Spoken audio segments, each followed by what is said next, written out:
Hello and welcome back. This is the last video in our using Binance mobile app series. In this video, I'm going to show you how to buy and sell digital assets using the Binance app. Now, I'm not a financial advisor, and so before you buy and sell digital assets, you should really work with a financial advisor because trading digital assets is risky. It's the most high risk asset class. And so it's not something that you should do without financial advice by a licensed financial advisor, which I am not. So let's just get to the focus of what this video is about, which is showing you the basics about buying and selling digital assets using the Binance app. So I'm going to launch the Binance app. And actually, let me kill the Binance app so that I launch it and you can see where we start when we first launch it. We're going to be going to the Markets tab, which I'm hitting across the bottom, and you guys should be pretty comfortable with it now. And we're going to go to the XRP USD listing. Okay, so this screen should look familiar from our last video. If you don't understand what this screen is, go and check out our using the XRP, or I'm sorry, using the Binance charts for more information. And I'm going to click the buy down at the bottom. Actually, I'm going to click sell. The reason I selected sell is because I have XRP in this account from earlier videos. So it's easier to show you how to use the app if I have something that I can buy or sell. So let's talk about the three different types of orders that you can create. So in the Binance app, you can create a limit order, a market order, and a stop limit order. Okay. The most common order that most people create is a limit order. When you create a limit order, what you're saying is, I want to buy or sell my digital asset for this specific price. Okay. A market order is where you say, I want to buy or sell my digital asset for whatever the going price is. And most people will highly recommend that you don't use a market order because the pricing or the valuation of digital assets can change so quickly, and what you thought you were going to get, you don't get. So you're better off using a limit order instead.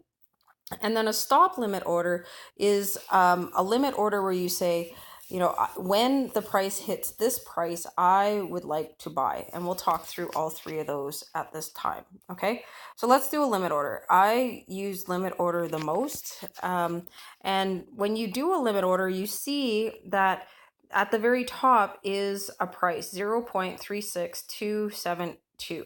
So that's the price that you are interested in buying or selling your digital asset for. On the far right-hand side of the screen, you see two different areas. You see a red area and you see a green area. So since we're in the sell screen, the top part is saying how much people are interested in selling their XRP for. So what is the going sale price? And the very, very bottom price that you see there, 0.36269, is the current going price, the current sale price. Below that, you see another price. We'll talk about the big price in the center, but we're going to talk about the green prices first. Below that, you see 0.36242, right? And these values change very quickly, but there's 14.5 XRP available at 36242, and that's the amount of XRP somebody would like to buy, or that's the price that somebody is looking to buy, 14.5 XRP. And these prices are constantly changing as transactions happen in the system. And so, the current sale price and the current asking price are constantly going to change. And you can quickly update your limit order price by clicking on any of the values that you see on this screen. So because I want to hold on to a price, I don't want it to all of a sudden go away, I'm going to pick the sale price of 0.36320, which is gone, right? Like, look at how quickly these prices change.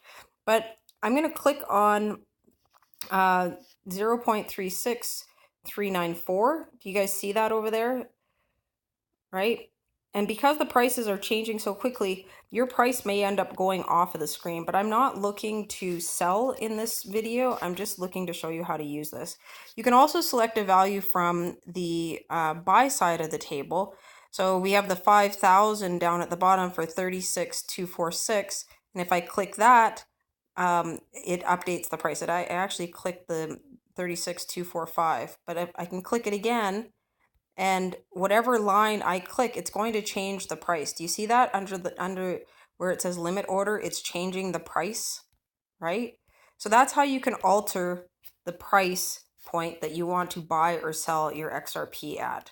And the price in the very middle between the red and the green is actually the current expected sale price, right? So if you're trying to execute a quick sale or buy, right, you can go with that price, but that price is also changing as the transactions are flowing through the system. So we have a price up here, and I'm going to go with something that is really, really high because I'm not looking to sell my XRP. So I'm going to click this value up at the very top, and I'm going to list my 30 XRP, right? I'm going to list 30 XRP. And again, I really don't want to sell this XRP because I love XRP. So I'm actually going to change my price all the way. And I'm using the keyboard now. I'm going to change it to be 38 cents. Okay. And once I make the altercation yeah, I don't want to get into a fight. After I make the alternation to the price, and I detail how many XRP I'm going to sell, it'll give me what I can expect to receive from that sale. And this is true for a buy order as well, right? But I don't have any USD or other currency that I can trade, so I can't show you the buy side.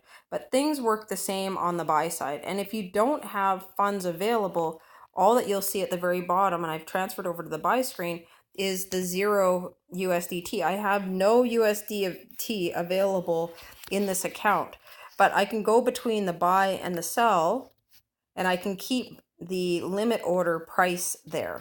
Okay, so I'm going to go back to sell, and I'm going to enter in my 30 XRP here again, right?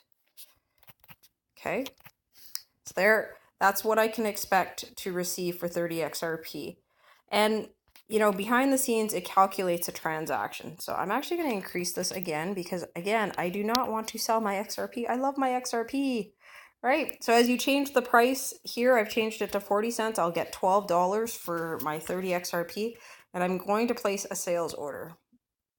Okay, so on this screen, you can see that the available balance of XRP that I have has been reduced. I only have 0.25 left in here that I can use. And so now I can go and see what's up with my order. So over here, you can watch your order be processed. Now my sales price is too high, so there's no way that anybody is going to want to buy my XRP right now, but I don't want to sell it anyways, right? I want to keep this stuff. So, you know, you won't see the transaction happen, but on the screen, if you have a sale or a buy order going, where you see that circle in the 0%, that will change as the buy or sell order is being filled. And, you know, my recommendation is that you find a good price point and you wait. Or, you know, do, price cost averaging, right? So you buy XRP incrementally and you buy at the current price of that day. You know, that way you're not all trying to buy all your XRP on one day or trade out of XRP all on one day. If you're buying in, buy in and do it incrementally so that you get the best price averaged over a number of different transactions. So here I have these 30 XRP that are for sale and nothing's happening. Let's say that I created the order in error. I can hit the cancel or the cancel all button on the screen, which will automatically cancel the transaction. Once the order is successful, it'll show up over here. Orders that are fully executed show up over here, but you can actually have a transaction executed in multiple steps so that, you know, maybe you are trying to buy 500 XRP and it'll buy 100 XRP and another 100 XRP and another 100 XRP. So your order can be partially filled, and that is what you'll see on the left-hand side where it says 0% right now, and you'll be able to see the partial orders under order history. So I'm going to cancel this transaction, and I'm going to go back to our sales screen. So I hope that made sense. You need to come out here and explore it. This is really just to show you the basics. I'm also going to show you how to do a stop limit order. So let's say that we bought our 30 XRP for a certain price, and we want to make sure that we don't lose any money by holding the XRP that we have, and that's where you can create a stop limit order. So what you'll do here is you enter in the stop limit, and I'm going to put this, I'm not looking to sell my XRP, so I'm going to put this in at 35 cents that it doesn't get executed right away, and I'm going to put this in at 40 cents. Okay, and I'm going to sell 30 XRP. So on this order, which I don't use very often also, what we're doing is that we're saying if the price hits, and I'm going to change this actually because I don't want this to be executed. I'm going to change this to 30 cents. Okay. So what I'm saying here on this screen is if the price hits 30 cents, then immediately execute a sale or a buy, depending on what's happening, what you're trying to do.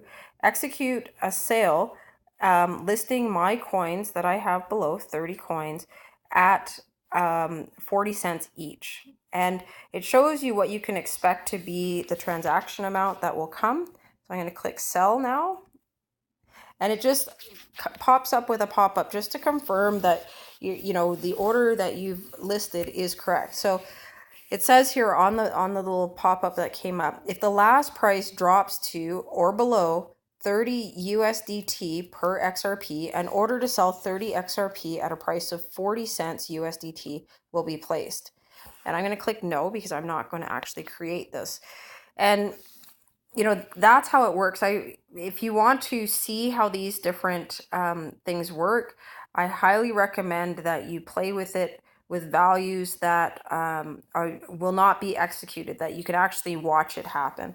So let's do this as 20 cents so that we can see what it looks like in the transaction screen. Okay, so I'm going to sell this. So again, it says if the last price drops to or below 20 USDT, an order to sell 30 XRP at a price of 40 USDT will be placed. And I'm going to click yes this time. Okay. And the total must be 10. What total must be 10? I already have 10. I'm confused. I've never had that before. Is my order open over here? Nope, it's not. Right? So sell 20 USD, an order to sell 30x, right? Yes. Total must be at least 10. So I'm a little bit confused by why it's saying that, but I don't really want to execute this order. All right, so let's do this now. Yes. All right, so our limit order has been created. Right, so here it's detailing what the conditions of our sale are. So our goal is that if the price falls below 34 cents, that we want to sell our XRP at 40 cents, and we have listed 30 XRP for this transaction. This isn't my most exciting video to create because I've got XRP on the line in order to show you this. So I'm going to cancel this order right away. It's not that I think XRP will go to that level. It's just I value every single XRP that I have. And so let me cancel that. All right. So once you cancel an order, the unsold balance or unpurchased balance is displayed over here.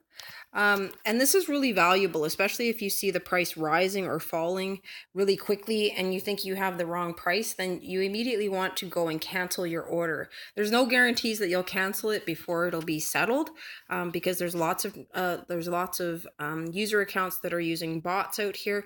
So you need to be really careful and don't play around because you're actually playing with money. So I hope you found this helpful. I know it's not as detailed as some people may have liked, but it should give you a good starting point for how to use the Binance app for a variety of different core transactions that you may need. And on that, I'm going to end it. Thank you so much for watching the series. I'll talk to you later. Bye.